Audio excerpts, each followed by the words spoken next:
I was born on May 29th, 1935, at Germantown Hospital, Philadelphia. And who was present? My mother. That's it, right? And the doctor. And how did your father hear about this? Did the doctor go out and say it's a girl? Yes, he did. In the typical way that you see in the movies? Dr. Montgomery, they were very fond of him. Okay, now your earliest memories? I love that at age 2, Uncle Carlo? Yeah, Uncle Carlo and the beer. that was fun. It might be near 3 years old, but it was basically, I guess, 2. Near 3, gave me this little shot glass full of Löwenbräu, and I knew enough to show that I liked it because that was expected behavior. And so, I mean, I like beer all right anytime, but I don't go to it very often. Not your big treat. I don't think so. I don't think so. So your mother's worst fears were not realized. That's true. Very true. Very true. And especially the grandmother. You said your grandmother wasn't too pleased. No, Graham was not too happy that they were serving this up to me, but anyway. Now, you lived with your mother and father. You never lived with your grandmother, did you? Lived at my grandmother's at Philolina Street from before I was born, actually. They gave up their apartment because Mother and Dad did, because it was on the 3rd floor, and it was very difficult for Mother to get up there and back. And the later times of her pregnancy. So we all moved to Graham's, and we were there until I was 6 months old, till Mother and Dad bought the house in Fort Washington, the first house in Fort Washington. And how long were you in that first house? Till I was 21, I guess. What was the address? The address was Prospect and Ellinger Avenues in Fort Washington. So I was there till I was 21, and that's when I married. So the actual address was which? Prospect and Ellinger Avenues. They actually called it Prospect and Ellinger? Wasn't there a 113 Prospect? Or? Not in those days. There wasn't. Oh, interesting. No house numbers. Huh. I think. Did they say northeast corner or southwest corner or anything like that? There wasn't mail delivery. We had to go to a 4th-class post office in Fort Washington at that time to get our mail. Now, why do you call it a 4th class? Well, that has to do with delivery things and so forth, but that's the way it was. It was a little tiny room in a bigger building. Not very big for those days, but one of the very old buildings in Fort Washington. Is it one that you walk there? Well, we walked, yeah. It was near the railroad station, right across the road from the railroad station. And as I grew up, we kids would go down and get the mail.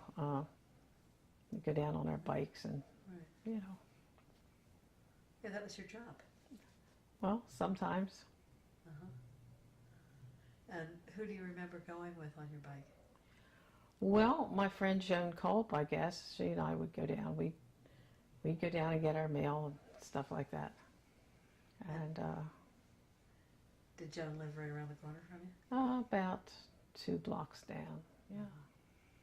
And you went to school together? Yeah, well, I had a lot of really good friends at school. The school was about 3.5 blocks away, so we walked there.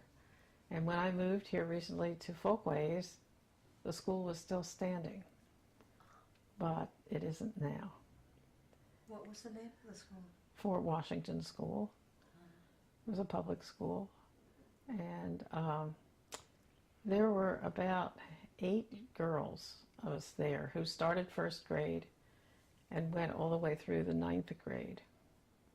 And, we were just very good friends. We did all these things together in our childhood, and it was a very nice group of gals. We stayed overnight at each other's houses and all that kind of stuff. So have you seen any of them in your adulthood?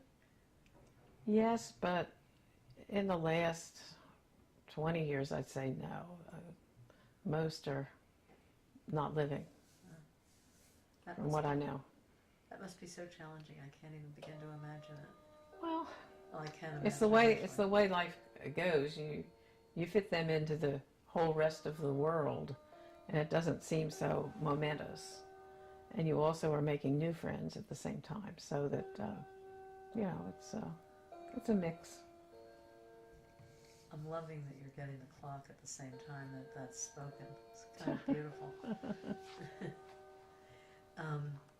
Okay, so we've gotten you past the post office, and you went to grade school, and you made it to ninth grade. Is that when you went?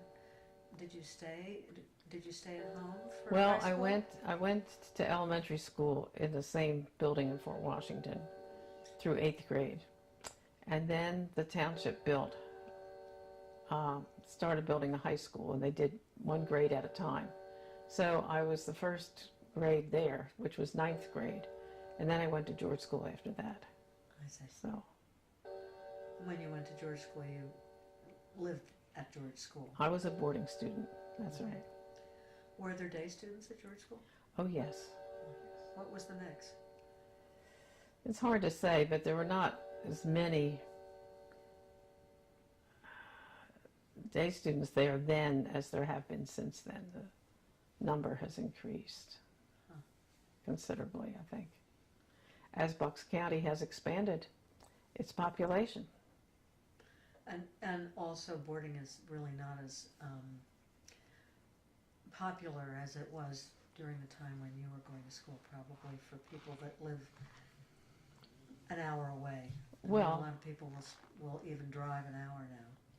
communication is, or transportation is so much easier today. I mean, today, if somebody was going to go to George School, they'd probably commute. They'd have a car. That wasn't the way it was then. No car. You No had car. one. You had one family car. One family car, and the parents would collect me one way or the other. But when my parents went to George School, my mother was driven because they had a chauffeur. But Dad's family had a car, but he was taken there for the first time by his mother on the train. They took the train from North Wales to Jenkintown, and then from Jenkintown they got the train that went to Newtown, Bucks County, but its last stop before Newtown was George School. George School had a little train station, so that's how he got there the first time. Feels like Harry Potter. That's so great. So, and how far back does George School in your family go? Well, my parents graduated in 1929. So they met in George School. I thought they had met in Swarthmore. No, they met at George School.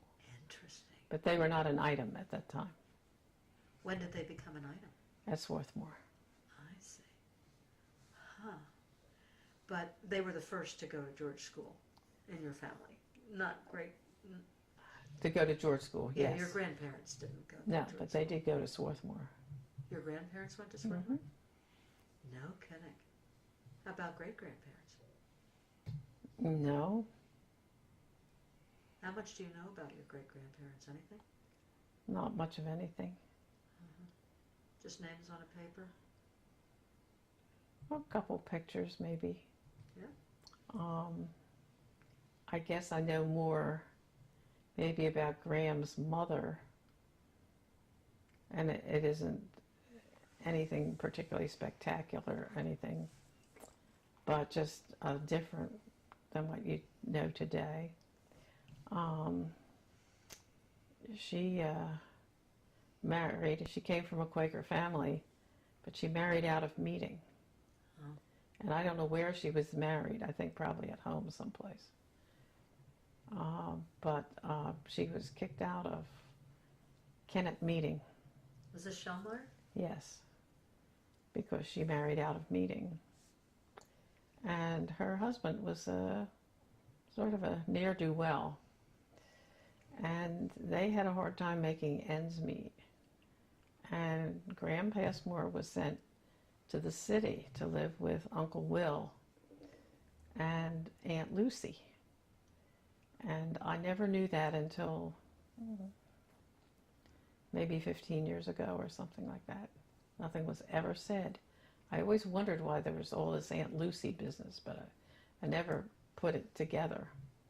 And of course, there was that picture of that little girl, the portrait at Philolina Street of the little girl was Aunt Lucy as a little girl. And I never knew that while I was still looking at the portrait, the oil painting. Oh, I don't know. And all those that went to Dick Crowell, except Rick has one of great-grandfather Schellmeyer, is the one that he has, I guess. And yeah, so, but great-grandmother Schellmeyer was, my mother always thought she was a very remarkable woman. She had terrible rheumatoid arthritis, and she was an invalid for the last years of her life. And she lived then in Germantown. And I don't know if she must have had somebody there to take care of her all the time. And what Mother remembered was that her father was so good to his mother-in-law. I mean, he bought her a Victrola with records of the opera and all that kind of thing. And I grew up on those, with that Victrola and the records from it. And they were all these heavy operas. It was, Verdi and that kind of thing. Fledermaus and... Oh, yeah. Well, Tristan und Isolde, I remember. Aida, that kind of thing. Wagnerian and Verdi operas. Wow. And do you like opera? I do like opera. I don't like oodles of opera, but I like opera generally. Uh-huh. Which would be your number one, if you could go to any one immediately? Well, that's the first one that comes I to have mind. ones that some that I like particularly. One of my favorites is the Magic Flute.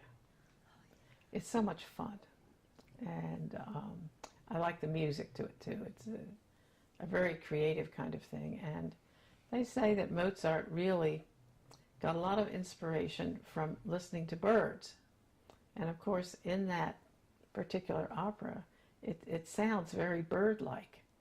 The music does. So it's quite an amazing piece, I think. It's a fun thing. Did you play any of it on the piano? Play anything? No, did you play any of the opera music on the piano? Oh, once in a while I do. Oh, something from Carmen or Aida or something, but I never was particularly interested. When did you start the piano? Age 8. I'm kidding. And I went on for 70 years. Wow. But What made you stop, Lee? just the getting it all together. I was having trouble with my eyes with tracking the music, because originally the way I handled the music literature was that I could pretty much look at a page and it was memorized. So I did all this from memory. Well, then memory doesn't serve you as well at your older years as it does as your younger. The memory was disappearing, and then I was trying to read music and I had trouble tracking on the... And then my hands got arthritic and it just wasn't coming together, and it became more frustrating than pleasurable. So, it just, it wasn't working out, and I had to think about it for quite some time before I stopped. But the thing that made it possible for me to stop was that I had a good friend here at Folkways who had twin grandsons who played, and they played the same kind of repertoire that I did, which is the classical romantics. And these kids had been raised by their grandmother. Father, I don't know if they ever saw the father or anything. But anyway, I decided I would give them all of my sheet music, they were all good European editions, well printed and authenticated. And there were 2 big boxes of it that I gave to these twin boys who were Germantown friends. And they're still playing, which is nice. So that I could give the music to people who would use it for a good purpose and enjoy it, I was able to let go. That's a great story. Yeah. So back to your grandparents for a minute. We tackled the Shellmeyers, and you don't know anything about the other side. Not the great grandparents, particularly. Who would be the Passmores? Oh, you're talking about mother's side of the family. The Passmores, well, there are a lot of them, number one. And I don't... Where were they from? The family was from Rising Sun, Maryland. And there were a lot of children. And my grandfather, Pusey, was the youngest of about 8 children or something. Really?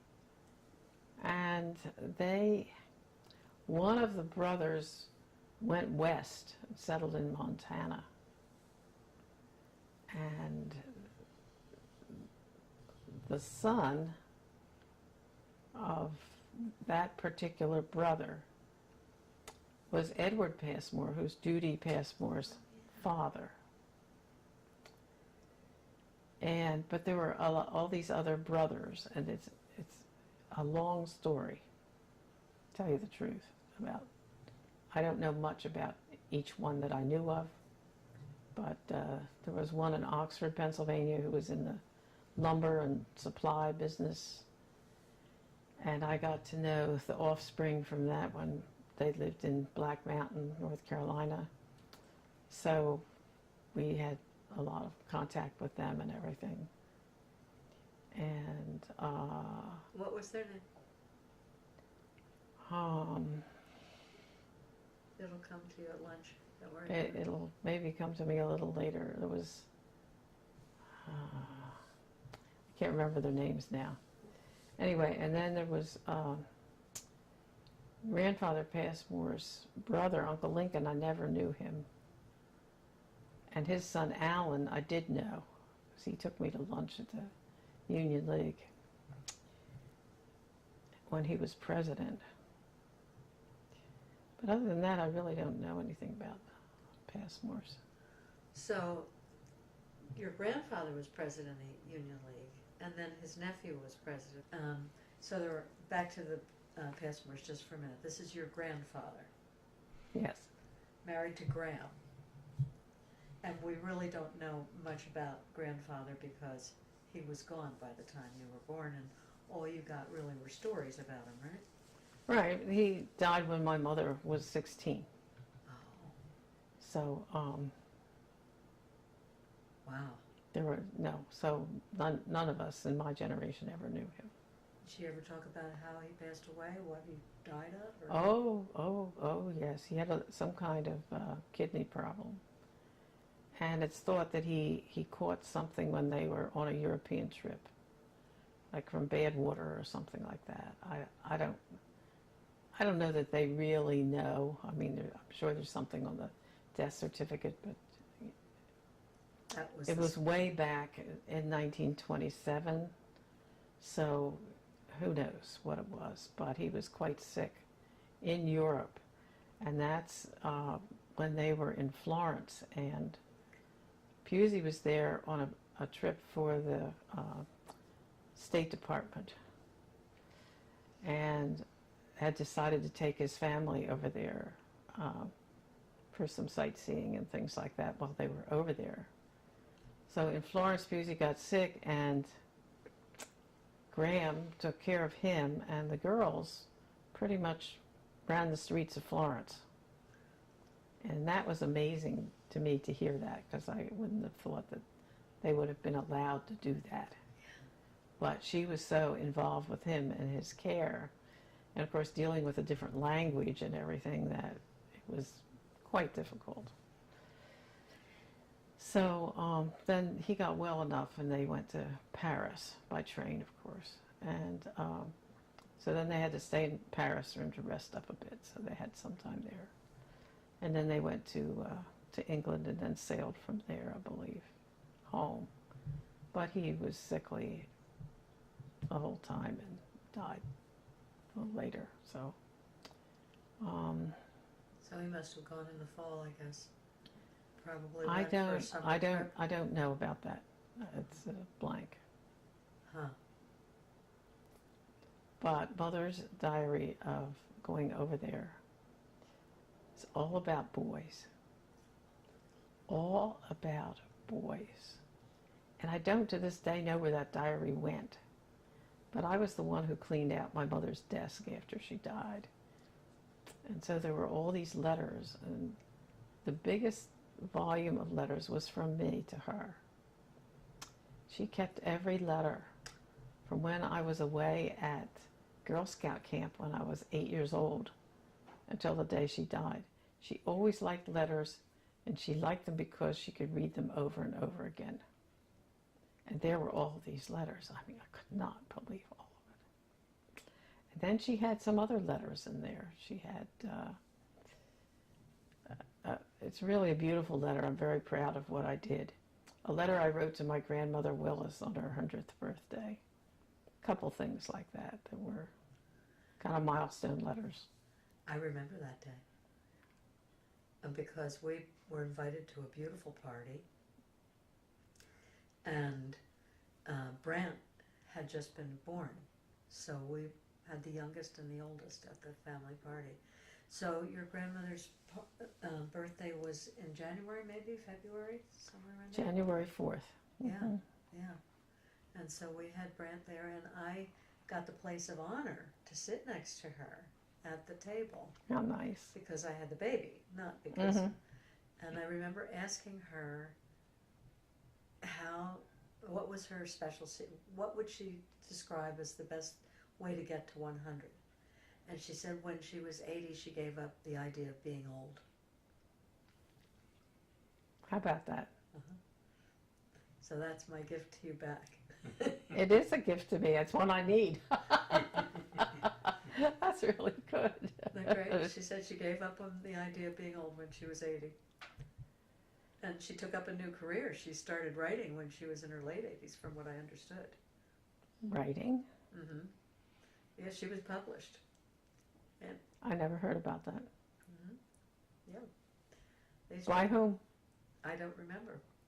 So we would need to look up her name and find out what she wrote. She probably wrote memoirs, or her thing that she really did was women's suffrage. Yeah, that's what she was writing about. And she was published in the newspaper. Now, whether they, it depends on your definition of published, what you think. But that's, and the people from the League of Women Voters came to see her every year on her birthday and put her picture in the local paper and all this business. But she used to say, I held those meetings in my home when it was dangerous to do so. They're the exact words that she said. And she and Anne, her daughter, marched down Broad Street carrying daffodils because they were the symbol of the women's suffrage movement.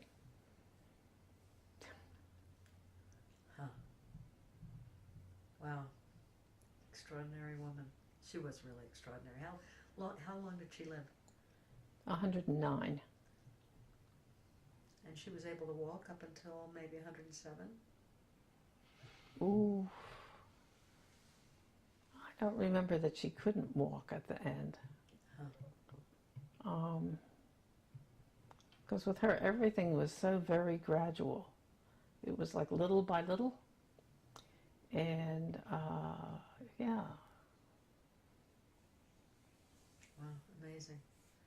So, Did you hear any other stories about Pusey that you remember at all while we're trying to, write down some of that? No, not about him in particular. Of course, you know he had a chauffeur. And Mother and Polly were not allowed to learn to drive, but they did. Albert, the chauffeur, did teach them to drive. And so after he died, Mother was given a car. But then she was at Swarthmore, and she used it to get back and forth to Swarthmore.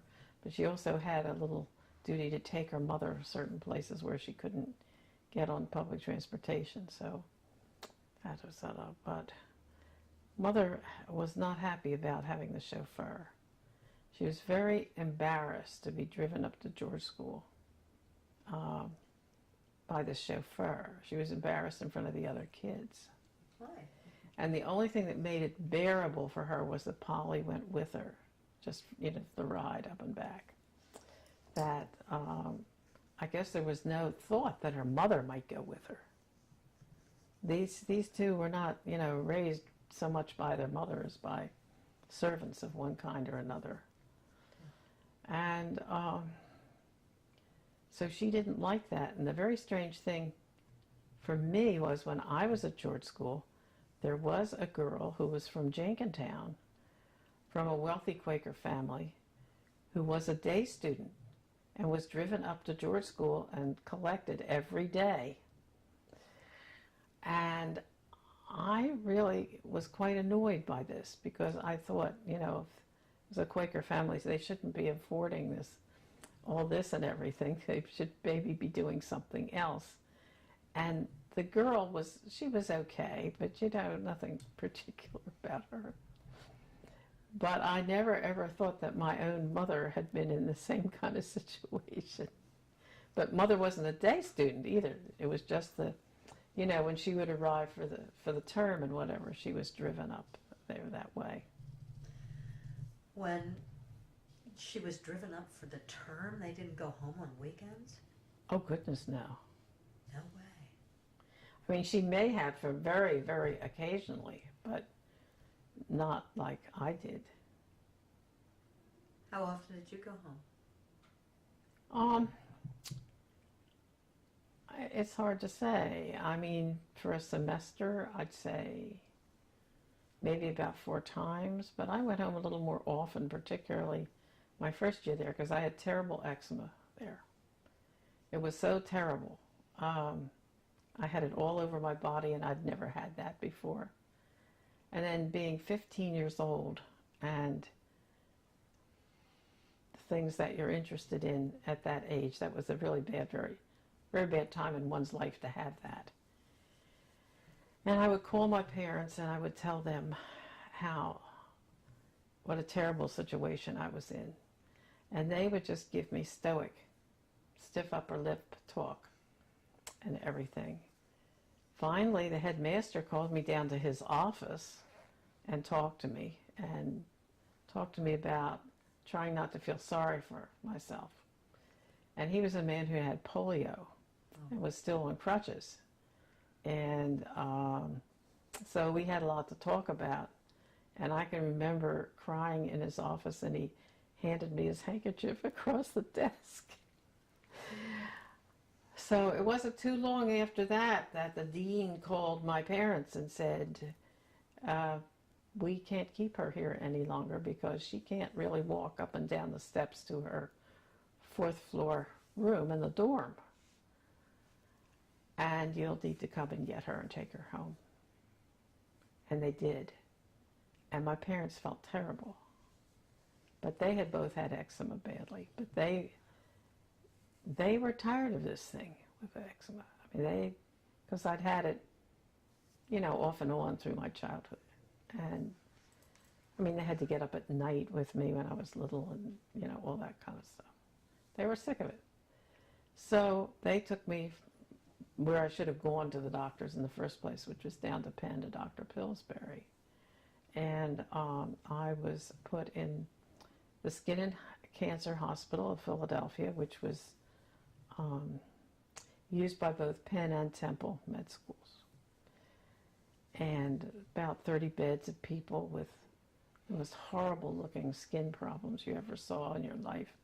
I was probably the only person there who was under the age of 22 or something like that. And I was in there for 2 weeks and experimented on with cortisone, which cleared my skin up completely in 2 weeks. You would never have known I had any eczema. And then I went back to George School.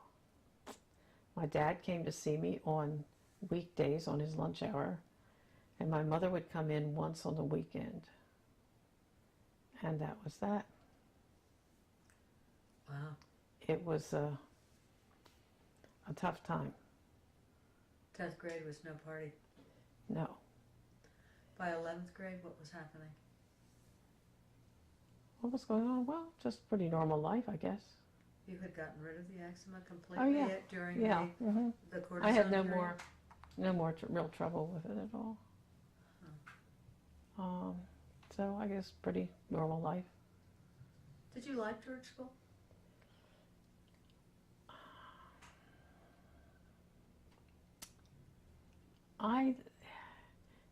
It was very good for me. It helped me establish who I am. And I had one very, very good teacher. And that made a lot of difference. And there were things I liked about it. I mean, I had good friends. But the way I started out there with that eczema and everything was not a good thing. And it kind of laid a negative kind of thing into the whole situation that wasn't good. And it was a little hard. Well, there were other things that came into it, because there was a lot going on at home with the family. And Did you think Karl-Heinz was a Nazi? I knew in order to be in the SS, he had to be. And I knew that even to live over there, then you pretty much had to be, or else you would be. So, I mean, it's nothing I ever really understood beyond that. But did you suspect him of any wrongdoing at that time, or since then have you not at that time necessarily, but the older I got and the more, I guess, worldly wise I became, there certainly were questions that came in my mind. I was affected by it. And because I was so genuinely fond of him, I just loved him. I just thought he was wonderful. Yeah. And my parents were not giving me reasonable responses to my questions about it. There was all this evasion. And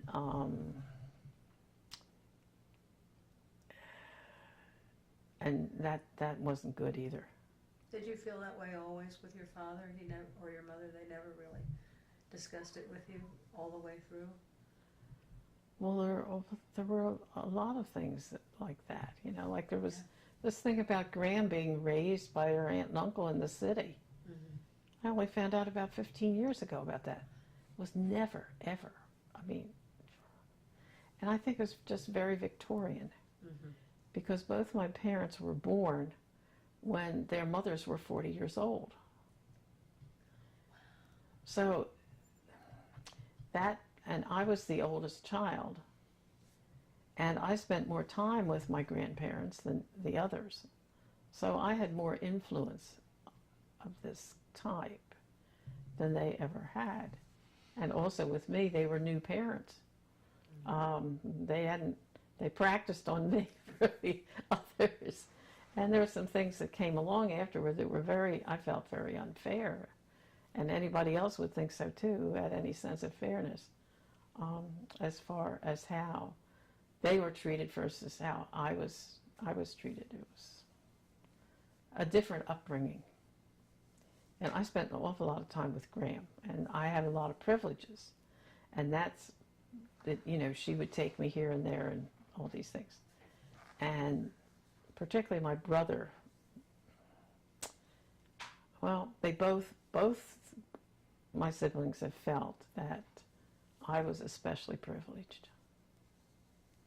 I don't know that they've ever gotten over that. That's interesting. So with Graham, what did you do? What, like, little memories Of things that you would like. Yeah. We went to the ballet. Oh. We went to the theater. We went to the orchestra. She took me to the orchestra for the first time when I was 5 years old. The conductor was Leopold Stokowski. And we sat in the orchestra in about maybe the 8th row or something like that. I can remember that just as clear as anything. And I don't remember what they played, but I have a photographic memory. So, I mean, that part of things is often what I remember, what it looked like, and, you know, I could draw you a picture of it. I mean, it was quite something. And then often I was excused from school and I went in on Friday afternoons. And we went to the Union League for lunch and then to the concert. So, you know, I got this and got to go to Mr. Cooper's, to the jeweler, Fred Cooper. Mr. Cooper was very nice to me. Got to go, sometimes we went to the Crystal Tea Room at Wanamaker's. Sometimes I was allowed to buy something, or she bought it for me. It was fun. And then, every once in a while, when she would be taking me into the city, I was allowed to bring a friend. And Graham had a few little rules about things. And one of the things was that no matter who it was who you chanced upon when you were walking along the street pavement, was that you would greet each person who was walking toward you. It didn't make any difference if they were black, white, or purple, or if they were homeless, or whether they were some CEO from someplace, or whatever they were. That's what you did. You with your hat and your white gloves and your best coat and your shoes and all that stuff. So, how did you greet them? Did you just say hello? Or? Yes, just say hello, nod your head. And then at the Union League, when you always went in, so I had the women's section, went in on the Broad Street entrance, and the doorman's name was Robert, and he always called me Miss Passmore. And how are you today, Miss Passmore?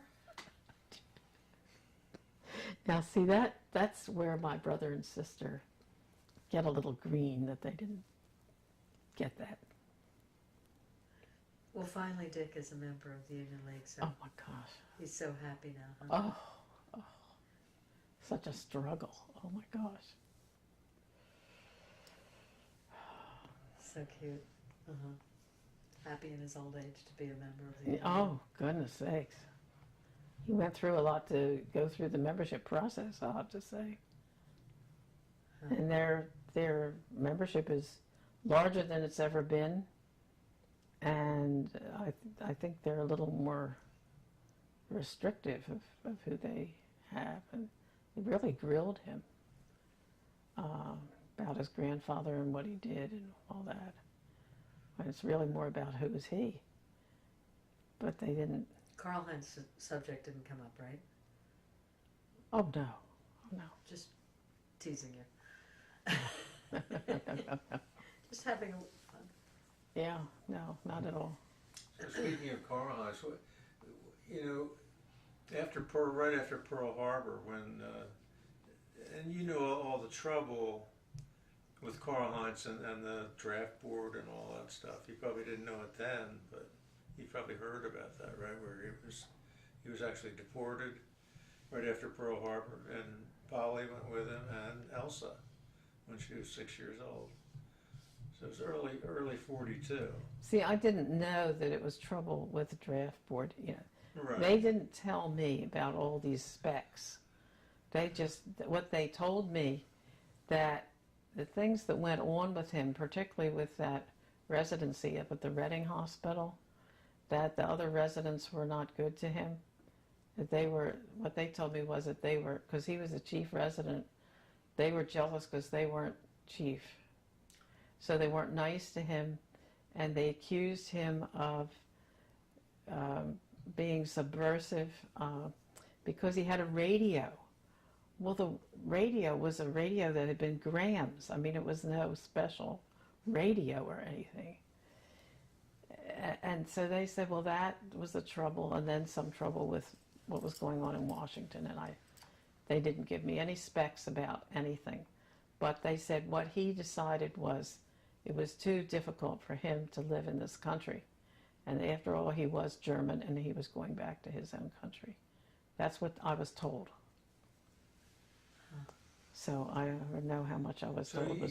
So you know, you've not seen. Have you seen all the newspaper clippings from the Inquirer? Well, I was trying to find them this morning, and I'll get them to you. There are all these clippings about the draft board and how President Roosevelt got involved, and basically, you know, that he wanted to be a citizen. So they said, well, oh, you want to be a citizen? Well, we're going to draft you. And he said, oh, no, I'm German. You can't draft me. And they said, well, guess what? We're drafting you or you're out of here. So they deported him. I knew there were a lot of things in the paper, which had been very embarrassing to the family. Yeah, and I have all those clippings. Do you really? I'm not surprised. I'll get those to you. Our kids have the copies of them. Do they? And I got them from the Inquirer years ago. Mm-hmm. We were doing a thing with Channel 12, and the audio guy wasn't doing anything when I was with him, and he decided to go into the card file, and he just looked up my name, Senhen, and there, lo and behold, Karl Heinz Senhen. There's all these clippings in there, and he copied them on their copy machine. Yeah, mm-hmm. and surreptitiously, I might say. We weren't supposed to be doing this, but anyway, I have them all. I do know that of one thing, and it's not exactly that, but it has to do with that as well as some other things, that I felt that in my upbringing I was brought up to keep up appearances. Appearances were very important to Mother and to Graham, and not to get into any kind of unusual situation or anything that might be printed in a newspaper. And Mother did tell me that there were things about Karl Heinz that were unfavorable and linked to our family and all that kind of thing that were in the paper. But also in the paper were these pictures of Polly and Betty when they were little, all dressed up in these to the nines, and they had fur coats. And the cousin down in Black Mountain remembers their coming to visit with these fur coats on. And this cousin went to Swarthmore, but she couldn't continue because it was depression and her family couldn't afford to keep her there. She became a very good violinist. She, pursued a music career. And we were amazed with her. She lived well into her 90s and at this facility, sort of like Folkways, but a little more primitive. And Jim Scott and I would go over there and visit her about every 6 weeks or so and have lunch with her. And it was one time at Christmas time, and Fran Passmore Pike, her name was, Fran Pike.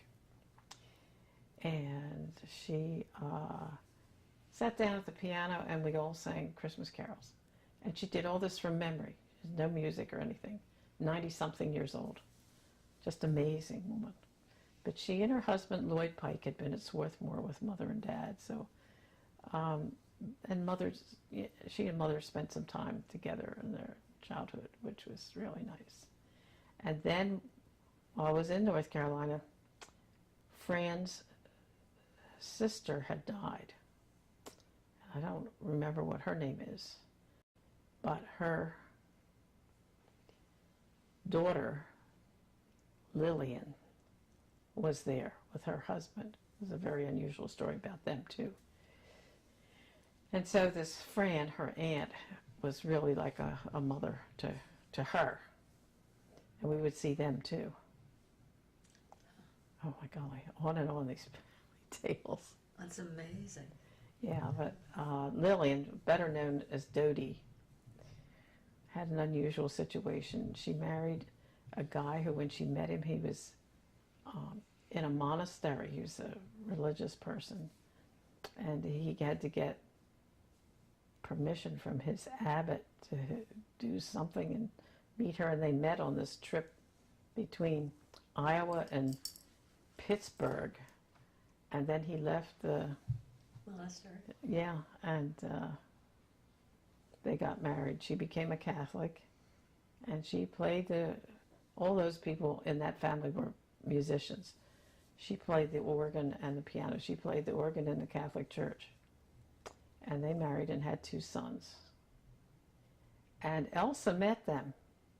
One time when Elsa came down, she met Dodie and her husband and Fran. Wow. Fran was Huh. some lady. So that's about all I know about that. Getting back to Karl-Heinz a second. So he was deported, and my mother went with him, and Elsa, Mm-hmm. and the war is starting, and that's 42. And how did you feel when they left, and then they came back after the war? What was all that like? What did you? Well, it was a big void in our lives because we spent so much time together. You and Elsa. Yeah, and so you were 6, and all of a sudden your cousin's gone.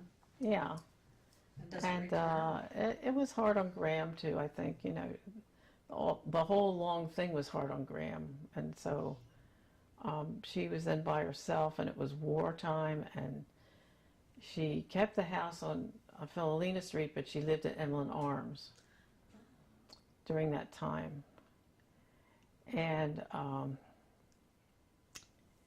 so I would often be down to visit her, and we would do things together. Maybe we'd go to the movies or whatever we'd do.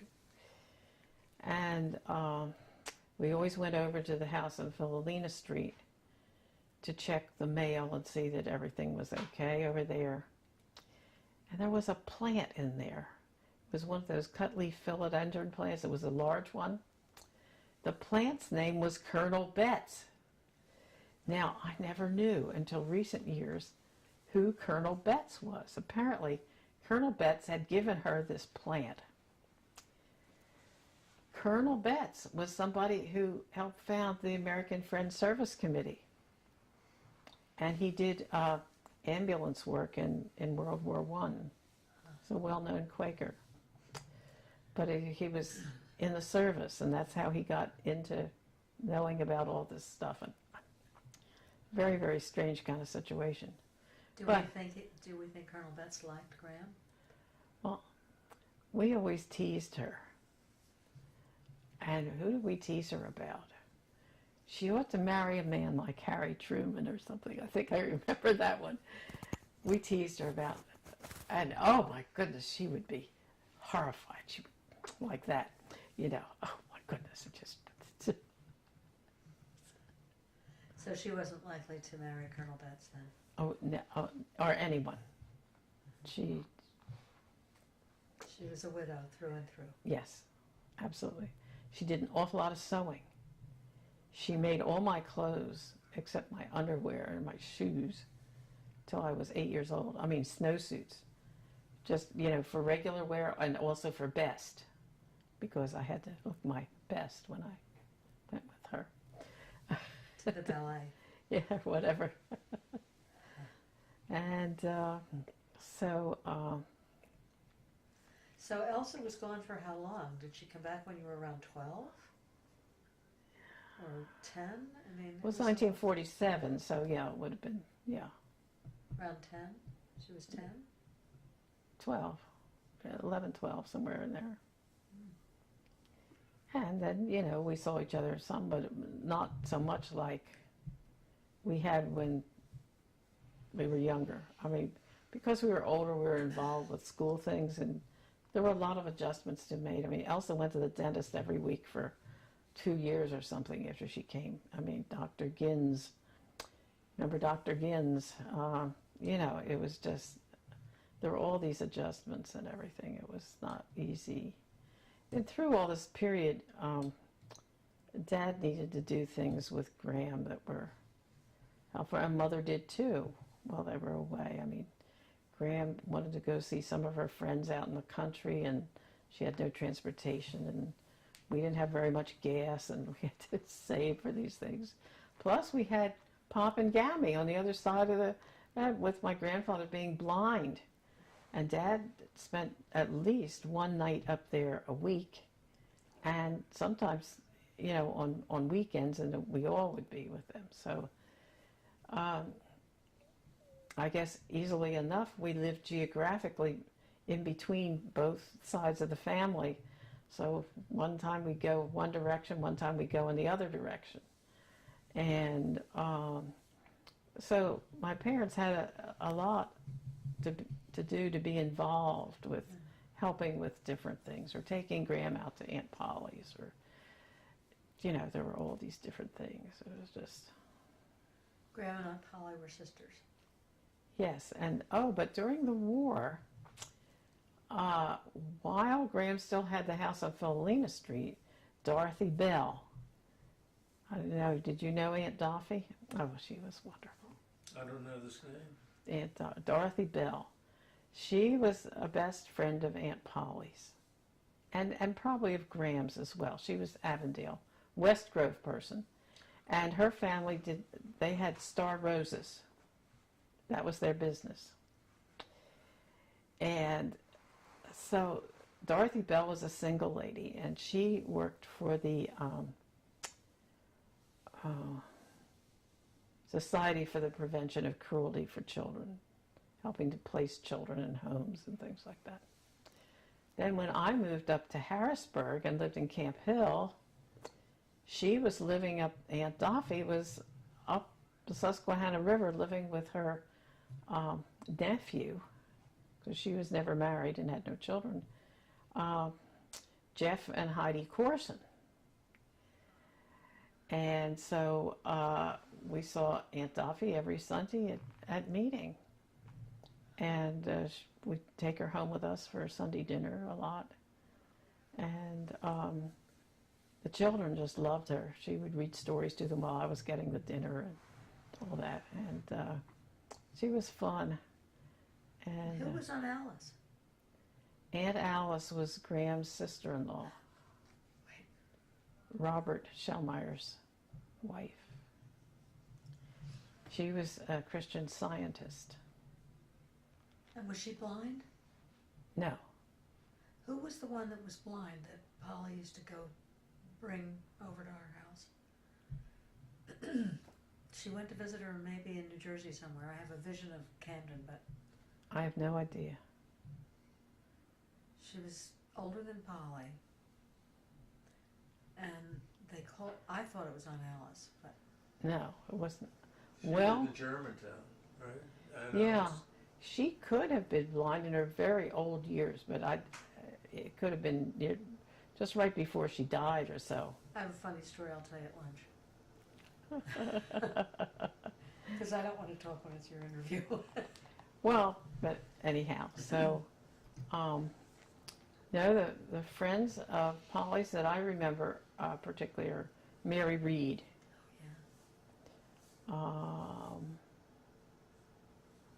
And there's a connection for me there too, because my first husband, David Crampton, when his family moved from New England down to Philadelphia, they rented a home on the Reed property. They rented from the Reeds. Oh. So they lived out there in Gladwin. And my niece, Michelle, lived in that same place afterwards. Oh. Yeah. Same place. Carriage house, right? In the carriage In house. the carriage there. house, yeah. Mm-hmm. On the Reed property. Yeah, well, I don't know which house it was where they lived. It was On like that property. it was like a garage apartment. Yeah, but the place would have had to been bigger because Dave was one of 5 children. And I don't know where their father was working then. He was an engineer. He was an MIT graduate. And he eventually went with a company that had something to do with some kind of pumps or something like that. And it was a smaller company. I don't know of any time when he was with a larger company, but he was usually on the road in sales. Did you ski there? Wasn't there a ski slope? Yeah. On the Reed property. I remember skiing there. No, I never did that, but I skied at Thomas's Hill in Germantown. Oh, me too. Yeah, that's what your dad taught me. Your father, Karl Heinz, taught you to ski on Reed. Where is it? Thomas's Hill in Germantown. That's where we went sledding and everything. Huh. So there's a huge gap between age 6, when you would have said goodbye to Elsa, and age 12. I mean, children really go in dramatically different directions. Between 6 and 12, we've been experiencing it a lot lately since we have grandchildren, all in those ages. But when Elsa came back at age 12, how dramatically fragile and damaged I imagine she must have been as a 12-year-old after having gone through all of that. Were you sensitive to that as a child, or do you remember any of that? Do you remember how? Oh, I remember a lot of it, and it's something I don't talk about very much. So, because there's something that has happened there that is, I guess. My mother was always very protective of Elsa. And first of all, it was because she was a premature baby. And then, when she came back after the war... Quick question about premature baby. Was she born here in the U.S.? I don't remember. Do you know, Rick? No. You can look at me if you're talking. It's Okay. all right. It's all right. I just don't know. Okay, well, more to be revealed. I should know. Oh, how come I don't even know? Well, we'll find that out when we sensed- ask Elsa. I asked myself that the other night before you were coming, and I couldn't answer the question, but the logical part of it would be that maybe she was born in Germany. I think she must have been, because I think his family had a lot to do with her name, and she was christened in the Catholic Church and in the Lutheran Church and all that kind of thing. I think that must have been where it was. But the thing that was, was really a big change when she came back from Germany. During the war, we didn't get very much news at all. It was very hard to get through. And what made it possible that we got any was through Ann Stein, Nan, you remember Nan? And she had 2 friends in Sweden. One was a Swedish woman who had come to Swarthmore, who was in her class at Swarthmore. And the other was another woman who was American in her class at Swarthmore, but married a Swede. The 2, Mary Melvin and Helga Hendrickson, 2. And it was through the 2 of them that we could send anything, or we could, send letters or anything in kind to them. We would send to them, then whatever it was sent, to Germany, and we could do, so that way we got news back and forth and could do some things, but not a whole lot. Had to be a little careful, because if anybody picked up put a tracer, on it, would have to stop. So we did get some information that way, but I don't think anything much that was direct. So this was kind of shocking when they came back. And of course, we had a new cousin. How about that? He was so cute. So cute. So when that thing rings 12 again, I'm going to stop. Oh. Back to getting into college. Let's hear about that. So the dermatologist said that I really must go south to college. And I was not happy about that. But Because you wanted did. to go where? because of my skin and the harsh weather not being good for it, I should go south. And so I went to Randolph-Macon Women's College in Lynchburg, Virginia. And in some ways it was a good experience for me, but in a number of ways it was not. I mean, it would not have been really what I guess I would have selected. I don't know what I would have selected, but it would not have been exactly that. One of the things that was hard was I was used to being near a metropolitan area where I could access things. This is way out in the sticks. And I had never been in anything but co-education before. Let's see, where was I? So that was one of the things. And also, this just shows you a difference between how people were raised in our family when they were the first one and how they were raised differently in the last one. Here I was going all these miles away from home. I was put on a train and I had to change in Washington to get the Southern Railway all by myself. I had never done anything like this before.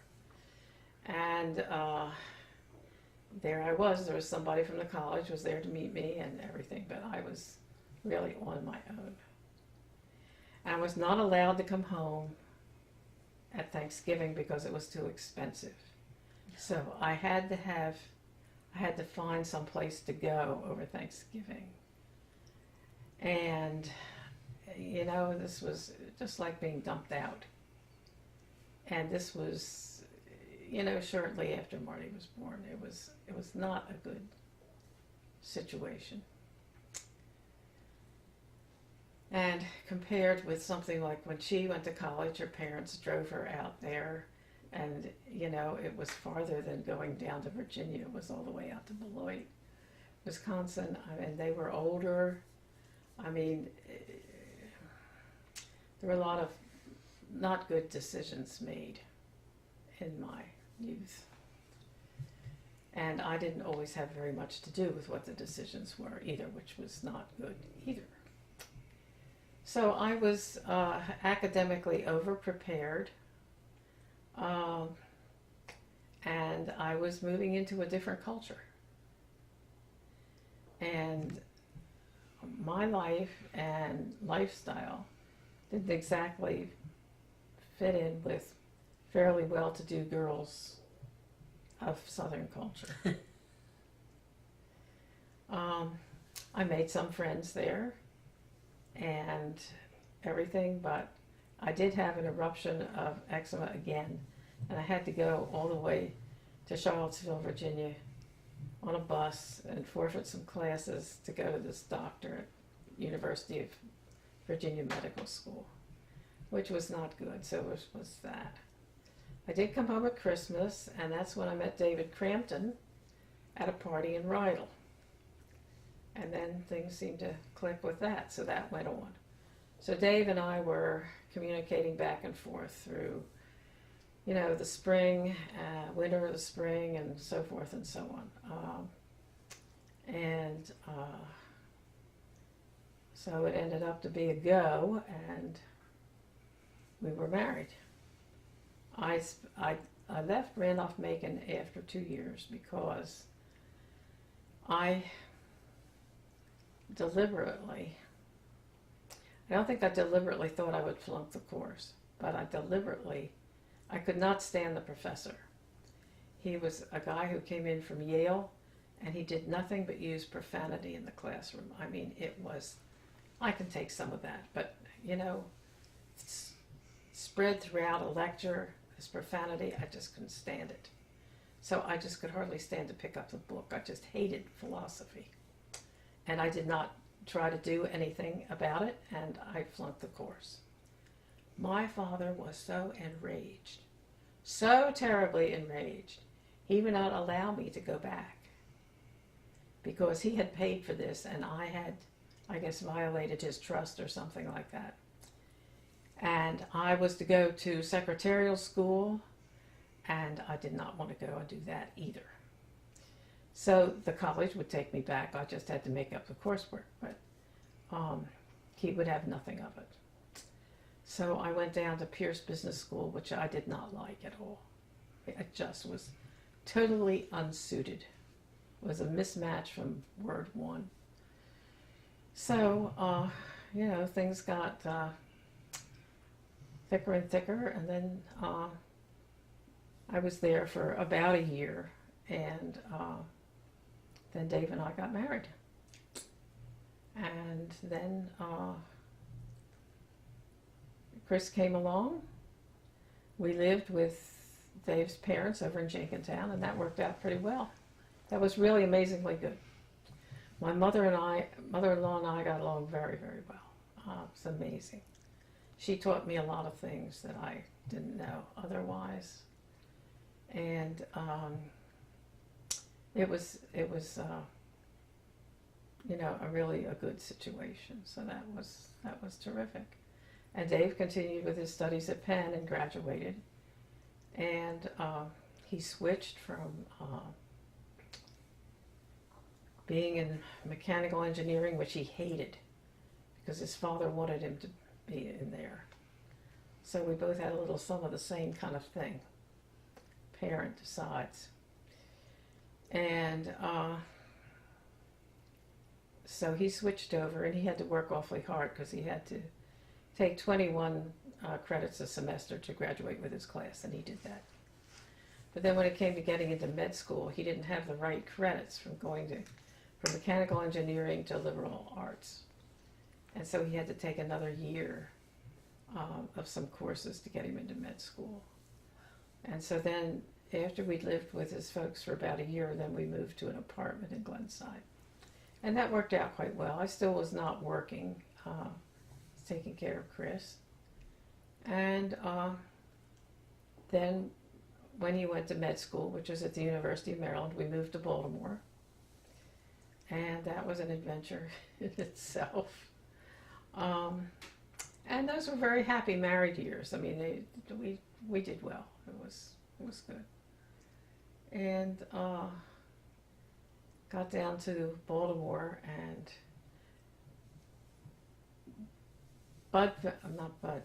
Dave felt that he needed to live not too far from the hospital.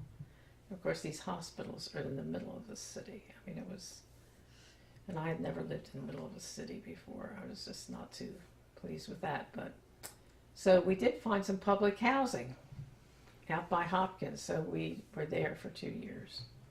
And the public housing, it was okay. It got us through those 2 years, but things deteriorated there during the 2 years. And I think the straw that broke the camel's back was that Chris was outside playing, and she came in and she left a couple of her toys out, and they disappeared.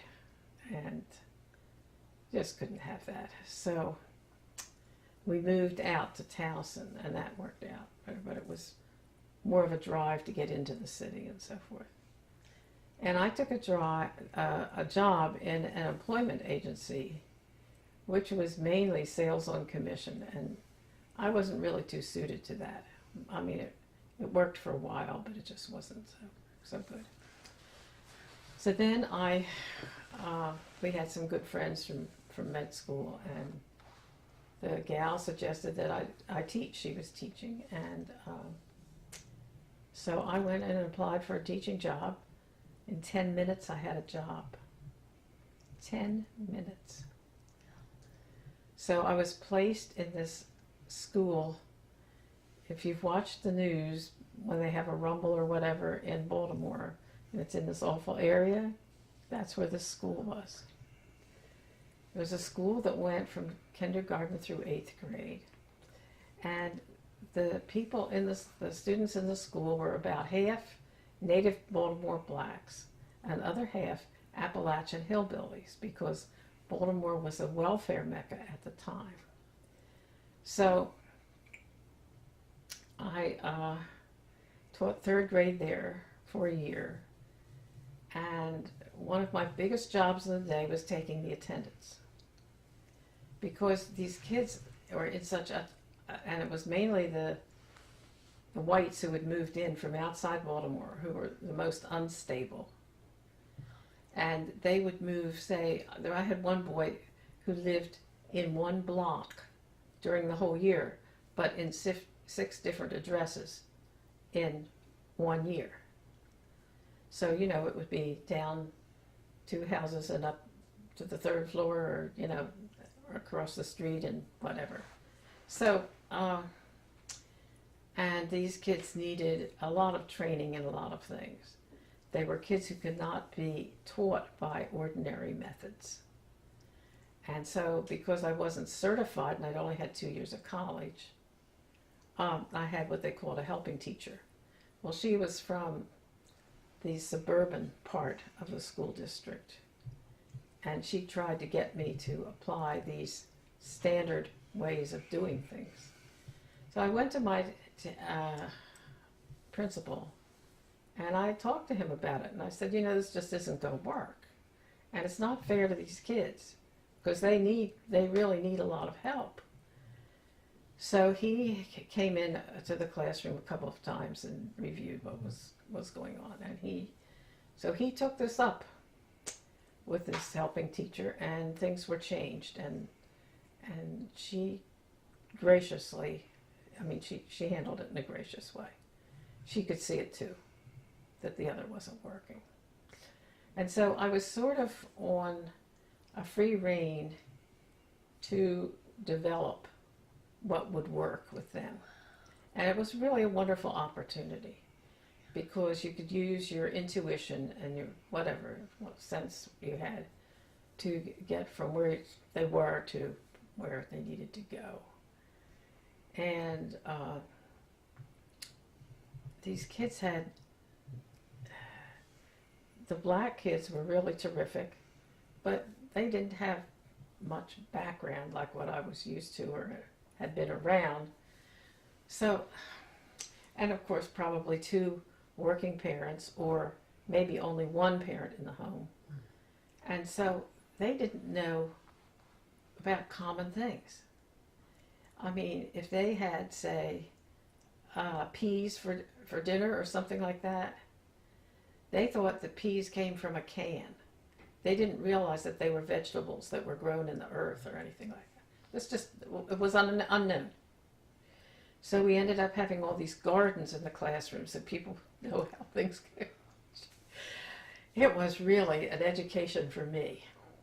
And I had a very good social worker in the school who was really good.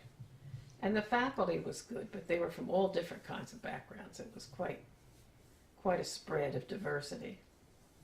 And but the kids were really wonderful, and I enjoyed what I was doing, and I enjoyed having the opportunity to explore some things. And the principal was very much behind what I was doing, and I couldn't have done it without that. So then it comes, well, Chris was going to daycare, and I wasn't particularly happy with that. It was very, very hard to have her go at 1.5 years to daycare. But it had to be. And things were going well for Dave in med school. And, but we felt that something different needed to be done. So we thought, well, we'll find out about Baltimore Friends and see if maybe she can get some tuition aid or something like that. So we applied, and she was accepted, and then the headmaster of Baltimore Friends called me one night and offered me a job teaching 3rd grade at Baltimore Friends School. And I didn't know what to do, because I was happy doing what I was doing. But there were advantages and changing in that Chris and I would go off together and come home together. It would be much better for her and for me as a parent.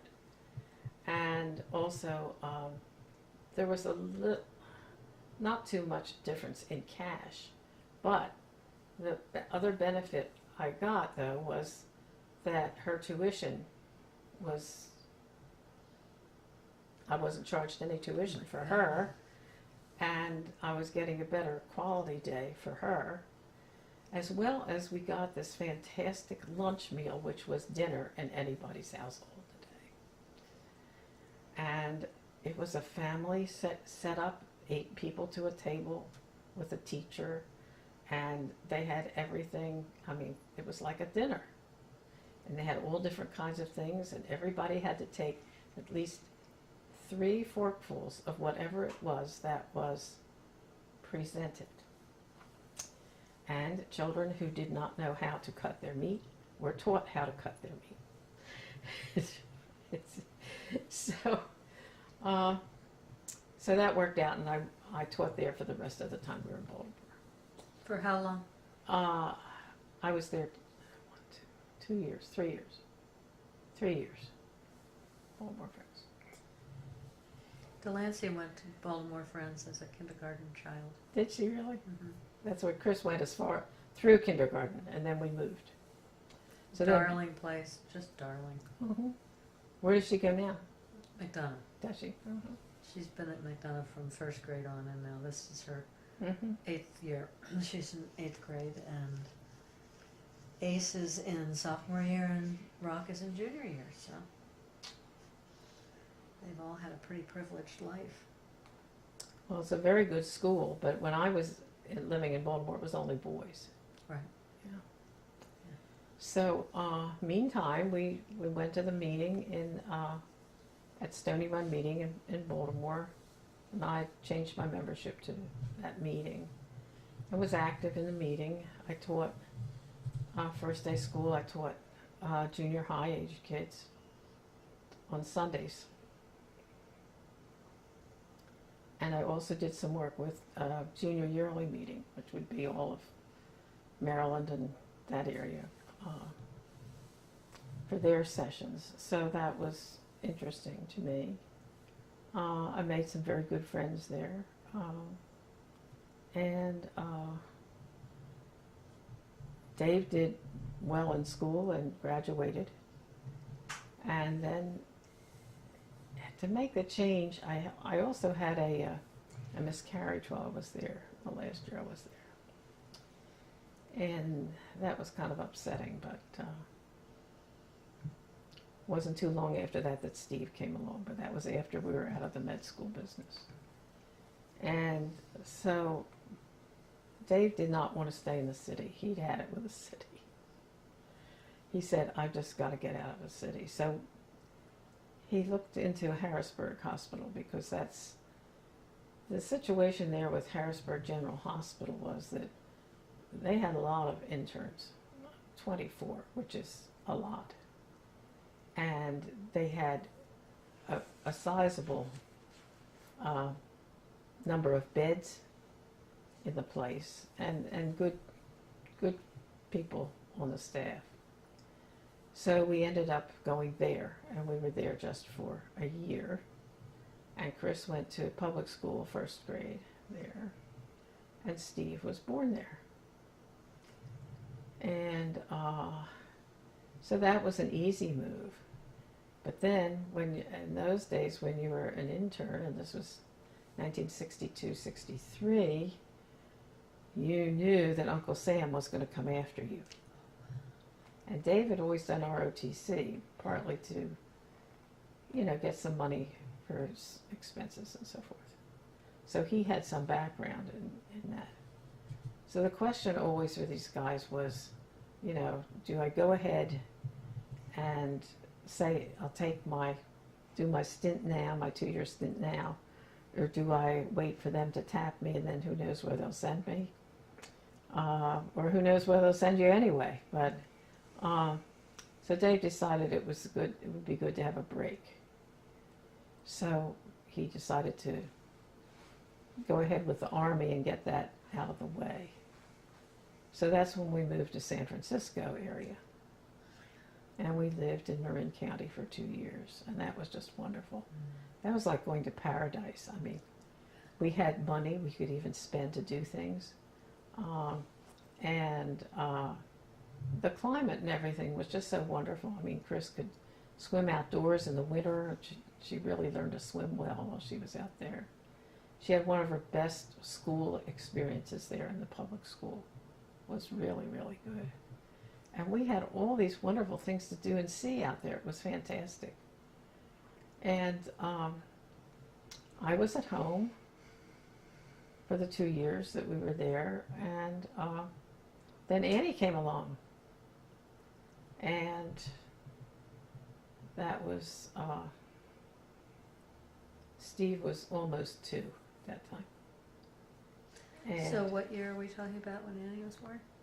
Annie was born in '64. And, yeah, and we were finished with the service in '65. And the group of officers that we were in with, well, you don't go into the medical corps less than a captain. You begin there. So there were all these guys coming out of med school who were in this group, and they were all a lot of couples with young children and everything. So there were nobody as old as Chris, but plenty Steve's age and so forth and so on. So we had a lot of fun. It was a good recreational time. And Dave was in the outpatient department at Letterman Hospital on the Presidio. And he enjoyed that. He saw a lot of different kinds of patients and everything. He also had one patient who was very high up in the Navy. And this patient was a very good friend of Admiral Nimitz. And so whenever somebody wasn't able to join this foursome for bridge with Admiral Nimitz in an afternoon, this high up in the Navy guy would enlist Dave to come and play bridge with Admiral Nimitz and cancel his appointments for the afternoon. Dave did not like having to cancel his appointments. I think he thought, that really wasn't the right thing to do. But this guy was higher up than he was, and the Navy and the Army worked together on these medical things. So, so he was going out to Treasure Island from time to time having these card games with Admiral Nimitz on Treasure Island. I mean, just but there were unusual things like that happened. But that was a good time for us. It was a little hard for me growing up in a Quaker household with the military. I had certain reconciliations to make with myself over that. And Quakers are kind of in a rut. They tend to mix with their own kind a lot, and they get very fixed in their ideas. They're not flexible. And it's one of those reasons that I had a hesitation of coming here to Folkways. Because I'm not like all of those. But, and growing up in a very pacifist home as far as my mother was concerned. I mean, she was adamant about it. To the point where when my brother was during the war, she didn't think he should even have a toy gun or anything, and all his friends did. It was difficult. So, anyhow, I learned that these people who were career military people, they weren't just, they believed in a mission, and a patriotic mission, and that was what, for most of them, propelled them forward. It wasn't that they had any big desire to carry guns or kill people, but a lot of Quaker people would let you think that that's what it is. That's not you can't make a generalization about that at all. So I learned a lot about that kind of thing. But we had a very good time when we were out there. So then it came time for that chapter to close. And what do you do next? Well, Dave kind of wanted to stay in the Army and stay out there and take a residency. And I, for several reasons, didn't particularly want to go that path. First of all, I was concerned about how things were in California. All these bizarre things were happening out there. And I didn't think I wanted to raise kids in that kind of thing. I mean, it was... You didn't want to go to Haight-Ashbury? Oh, no.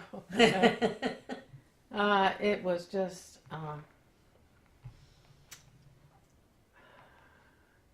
I guess I couldn't have felt responsible to my own children if I'd stayed out there. It was just... And Dave finally, he agreed that that was not a good thing to do. So he went back to Harrisburg for his residency, and we moved back there. And we lived in Camp Hill.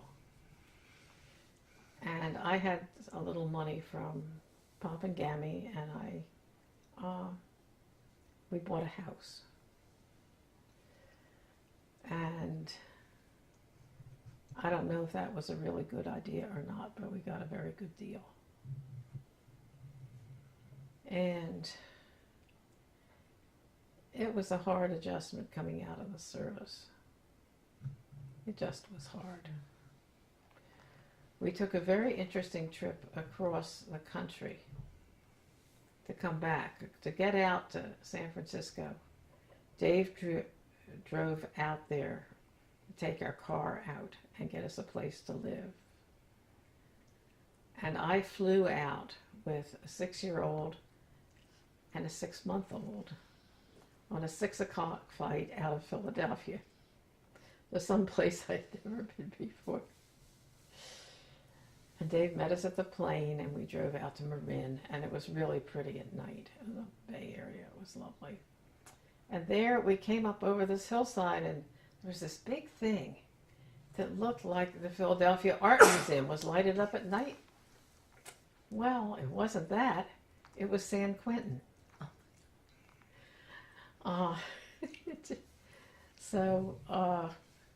But it was living out there in California was really wonderful. So we came back to reality of things, which is a little difficult. And Dave seemed to be enjoying his work. The kids were first liked our school. It was pretty good. The area was nice, and of course we've been in central Pennsylvania before, so it wasn't any big deal change, but it was the lifestyle that was different.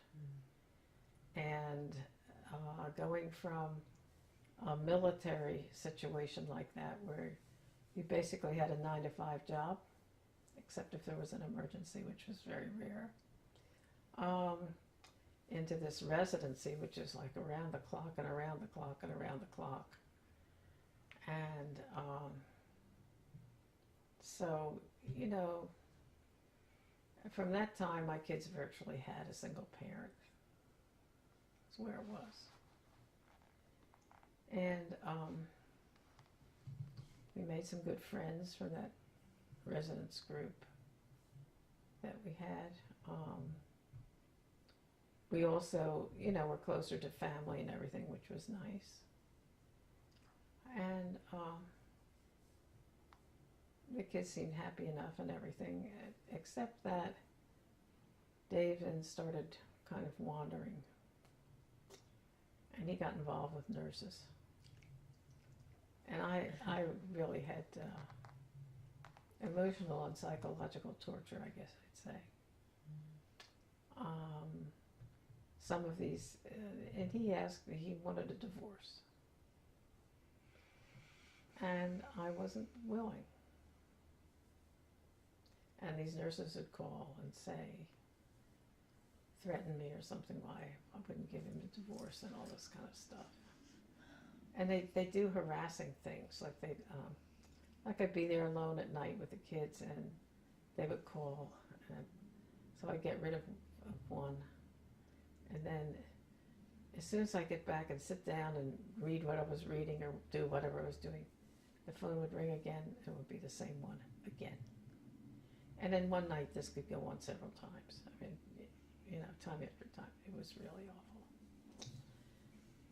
So finally I told Dave about that, and I told him that, it just was not, it couldn't continue. So he talked to the person who was doing it, and it stopped. But even so, it was kind of a disgraceful situation. It was very hard for me to accept that he was doing this, because of course all the residents and everybody else knew that he was doing this. And in the meantime, the last year we were there, I got into this project. And then that's something that takes a long time to tell about. I don't know if you want to go into that now, or you want to leave that as a breaking point, but it's a very long Peace. What do you want to do? Well, do you? It's getting on. Yeah, I think I'm going to run out of on this card? in this card plus Okay. batteries and stuff. Okay, well. it's Maybe fine. it is a good time to stop. Yeah. Now, I'm starting to get a little tired, and I think I'd do it Yeah. better fresh Fresher. on.